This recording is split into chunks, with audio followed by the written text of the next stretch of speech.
Hey people, it's Neil Stokey. Now this is an article from Bloomberg, and I thought this was quite interesting. China looks to influence Iowa in trade wars over Trump tariffs.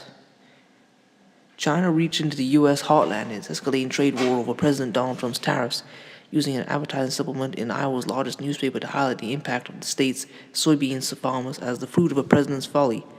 The four-page section in Sunday's Des Moines Register, which carried the label, paid for and prepared solely by China Daily, an official publication of the People's Republic of China, featured articles including one outlining how the trade dispute is forcing Chinese importers to turn to South America instead of the U.S. for soybeans. Pretty savvy political play being run by China. Tommy Vietor, a former national security spokesman for President Barack Obama, said on Twitter about the tactic. The advertising targets are state-critical to Trump and Republicans at a time the trade war between the two largest economies is intensifying. The U.S. is imposing tariffs on additional $200 billion in Chinese imports starting Monday, on top of the $50 billion in goods already hit with levies. Meanwhile, $110 billion of goods will become subject to Chinese retaliatory tariffs around the same time. As the largest importer of U.S. soybeans, China is a vital and robust market we cannot afford to lose, the supplement quotes Davy Stevens, vice president of the American Soybean Association and a Kentucky soybean grower, saying in a statement, China on Saturday called off planned trade talks with U.S. officials, and there is a growing consensus in Beijing that substantive talks will be possible with Trump administration after the U.S. midterm elections in November. According to people familiar with the situation, President Trump has an excellent relationship with President Xi, and our teams have been in frequent communication since President Trump took office. Lindsay Waters, Deputy White House Press Secretary, said in an email statement Saturday, we remain open to continuing discussions with China, but China must meaningfully engage on the unfair trading practices.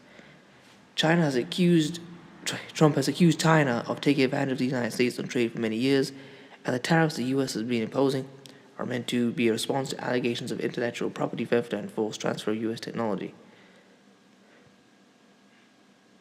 Besides the article about soybean imports, the Des Moines Register supplement carried a story highlighting a book about Chinese President Xi Jinping's fun days in Iowa during trips to the state in 1985 and 2012, and a column with the headline, Beijing can set an example for the world.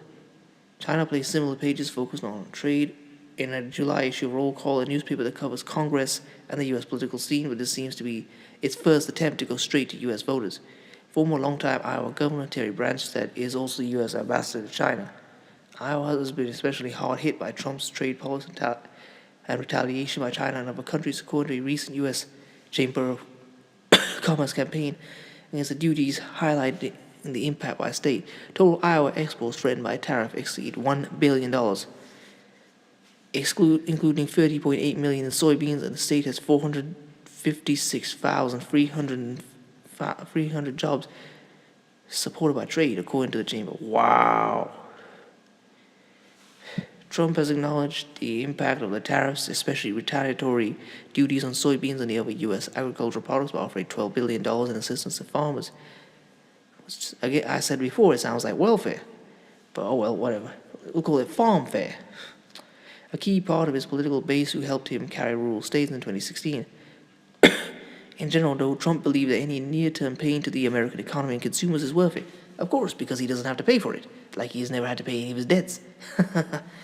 And that inaction against China would leave the U.S. worse off over the long run, a senior administration official said on Friday.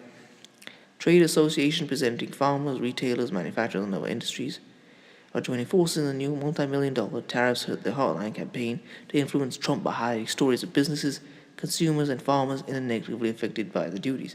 Trump does not give a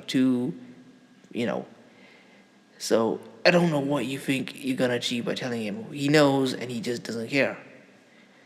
So far, lobbying against the tariffs has had little impact. After a week of public hearings in Washington with companies urging the administration against stepping up the trade war, Trump went ahead with the tariffs anyway.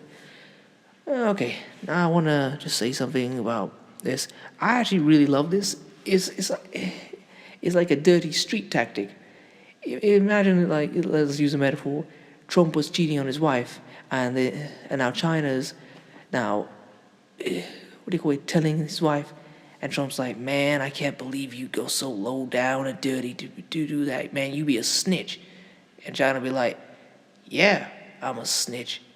Because that's how I roll. We fight to win. I mean, this is like cold. They didn't, they aren't just imposing tariffs. They're going straight to them and saying, man, this guy is messing up your life.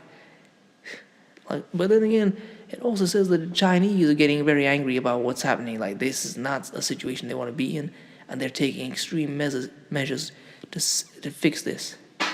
Anyway, the article is very long, so I haven't read all of it. But I'm going to leave it in the description, so you can read it yourself. Please comment, rate, share, and subscribe. If you